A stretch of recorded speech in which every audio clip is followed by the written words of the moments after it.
keep working hard and do the extras. If I could tell my younger self, it would be to do the extras. That's something that I felt like I had all the time in the world, and before you know it, I mean, I'm 22 now. I remember being 14 like it was the other day.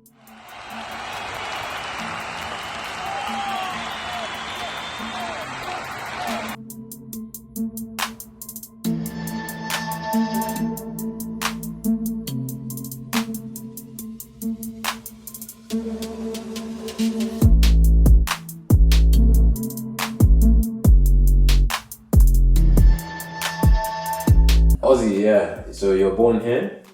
Yeah, so where did you grow up, and did you always dream to play for, like, let's say England? I was born in England, My mum's from Nigeria, my dad's from Syria.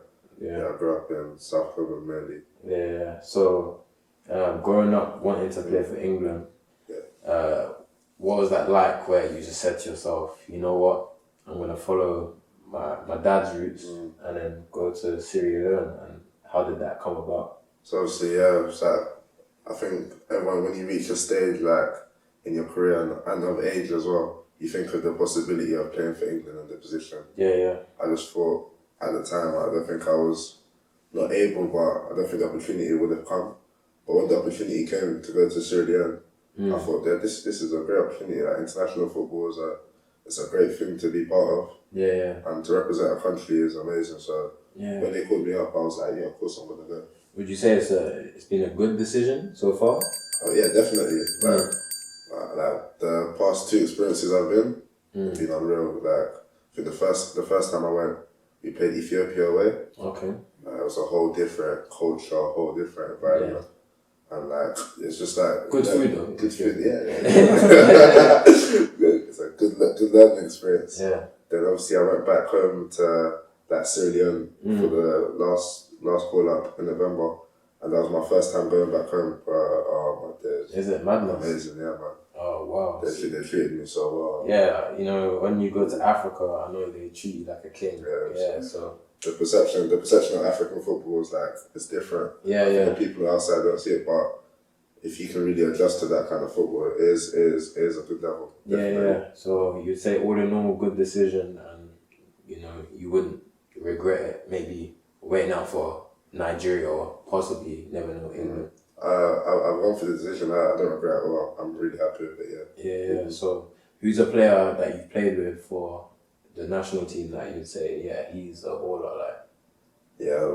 I've played with, we've got Kai Kamara on our team. He's like with the MLS. He's a proper footballer. He can head everything, score, got loads of goals. But as a person as well, like, obviously I spoke to him before. I wanted to call up, and he spoke very well of it. So he helped me to make the decision making. So it's fine. So what countries have you played against? So my last campaign we had Lesotho and Benin. Benin, And obviously Ethiopia. I think our next 2 games are Nigeria double header, so it should be good. Decent. That's a decent game. What, away or home? Home and away. So wow. So that's what the African Cup of Nations qualifies. So when a big game like that is gonna happen, what's going on in the country? Like, what's happening? I heard, because I haven't experienced it, but I heard like it's crazy. Is it? Yeah, it's gonna be mental. Especially I think when Nigeria come to Sierra Leone, it'll be a big game. It's gonna be epic, man. That's anywhere to watch it. Can anyone watch it? I think there'll be live links. Okay, fair enough. Definitely. 100% watch that. That's a big game. Man. That's a big game. Man. But so Taf, you know, everyone can see got Jamaican roots. You know what I mean? The dreadlocks and Rastafari, you know what I mean? So would you ever consider playing for Jamaica? I haven't ruled it out. But I still feel as though I do have an opportunity. I still believe I got a chance. To play for England. But we just have to see. You know, only time will tell at the end of the day. But I feel like I still do have a chance. Which is why I haven't made any sort of decision. I did get I did get in contact with the manager, and I also got in contact with the manager of Barbados. Yeah, same with me actually. Yeah. But yeah, I just, as I said to him, I just said right now I still feel like as though I do have a chance. Yeah. So I'm just gonna wait, and I didn't want to rush anything. Yeah. I mean, because once you commit, you commit, man. So it's just the waiting game. You gotta wait in it until the right time, you'd say. So yeah, it's a privilege being able to play for so many different countries, isn't it? Yeah, so a few options, but Here at FOOTY 258, we're proud to present you with the best football-specific content. We work with many companies and many ballers to give you, the viewers, the best content possible. You, the viewer, we're always looking to help you improve your skill set.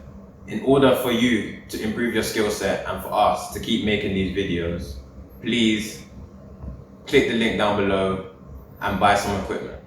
The equipment helps us run this channel, and also you subscribing to the channel helps us producing more of these videos to help you with your skill set and your knowledge of the game.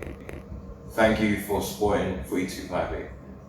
So yeah, you what would you say is the reason why, or obviously you got dreadlocks, so would you say that's down to your dad, your family, or was that your decision for the people watching? Well, I know obviously, but yeah. The dreads wasn't my decision, but I wasn't thinking about it. You know what I mean? The dreads have been with me for as long as I can remember. Yeah. I have had the question of like people asking me, would you cut it? Yeah. No. Yeah. I'll never cut it. I'll never cut it off completely. Yeah. Right now, last season actually, my dreads was actually too long. Okay. And sometimes it was getting in the way when I was playing. Yeah. But yeah, I would never take it off because this is who I am. Yeah. You know what I mean? This is my identity. This is how people see me. Yeah. Do you know what I mean? And obviously, it's, you know what I mean, I'm a Rastafarian, proud Rastafarian as well. And you don't have to have dreads to be a Rastafarian. Yeah. But I feel like this just reflects the fullness of what I am. Yeah.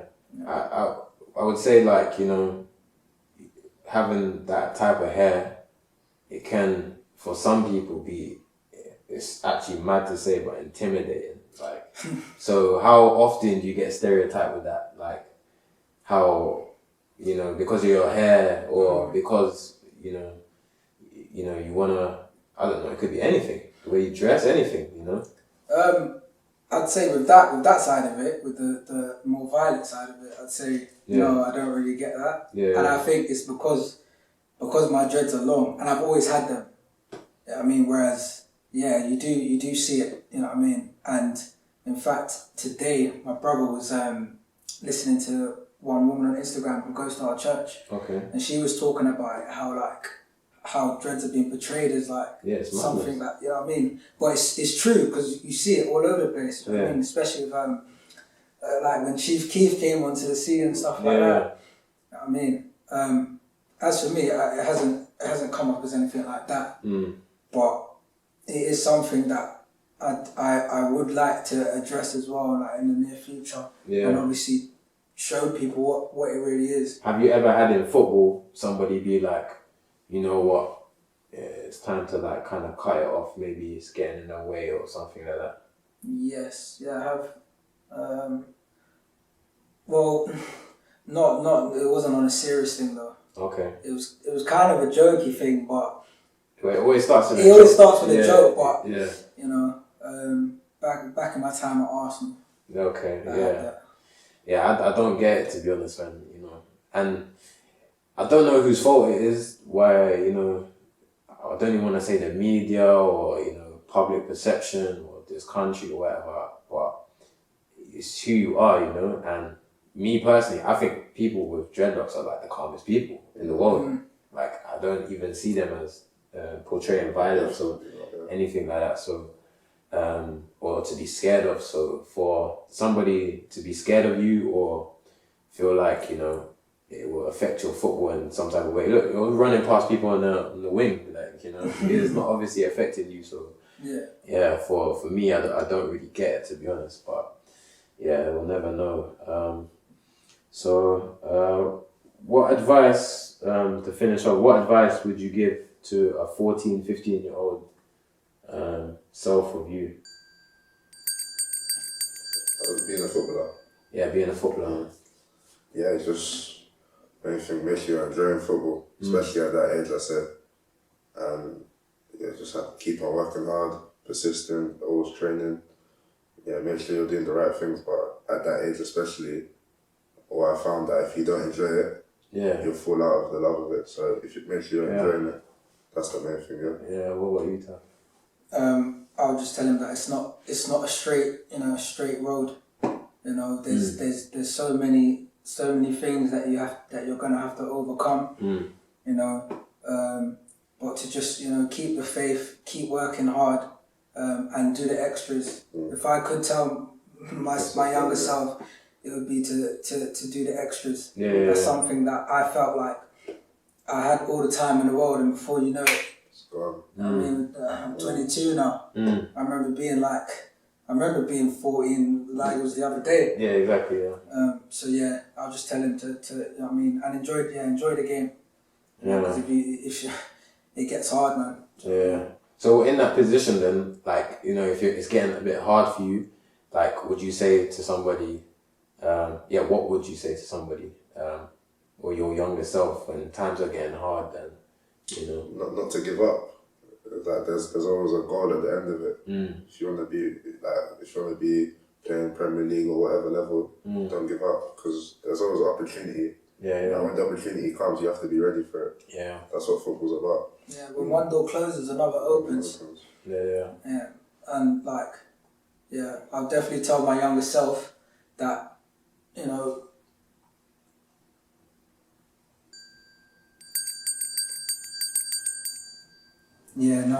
I'll definitely tell my younger self that, like, in the time that you are moving forward and you're stepping up. Yeah. Obviously, I said before, things do get hard, but to never give up. You can either make the choice to give up, and then for the rest of your life you're thinking, well, what if I had? Yeah, exactly. What if I done it? That'd be crazy. Yeah. Or you can go for it 100%, and you see what happens. Yeah. But giving up, I feel is the easy way out. Definitely, yeah. Yeah. So what would you say both of you want from your careers? Start with Ozzy. Yeah, to be playing as long as possible, definitely. Definitely to be playing at the highest level. Yeah. That's a dream. I want to be playing in the Premier League. Highest level, yeah. What about you, Taf? Yeah, I want to be playing in the Premier League. I want to be up there as world class, and I want to be remembered. I don't want to be someone that's just coming to the game and just gone, right, like the wind. I mean, I want to be remembered. Yeah, so actually, to finish off, lastly, I forgot to mention, obviously, Ozzy, your dad. So, how was that whole transition, and how does that play into your football? Yeah, definitely. Obviously, having my son, like, football means much more to me now. It's not just a hobby or it's a job. And also, there's an opportunity to play at a top level, for him to be proud of me. For him to look up to me as well. So definitely, it makes you happy though. It makes you wake up every morning, go to training and know, my son, my children now. You know what I mean? Got a mouth to feed in. What about Taf? Is he a good uncle? He's the godfather. Oh, godfather. Yeah. Godfather, mate, Yeah, that's good, man. He loves him, That's good, man. That's good to hear. Footy 258, always giving you the best content. Signing up. Yes, good. For more content like this, like, share and subscribe.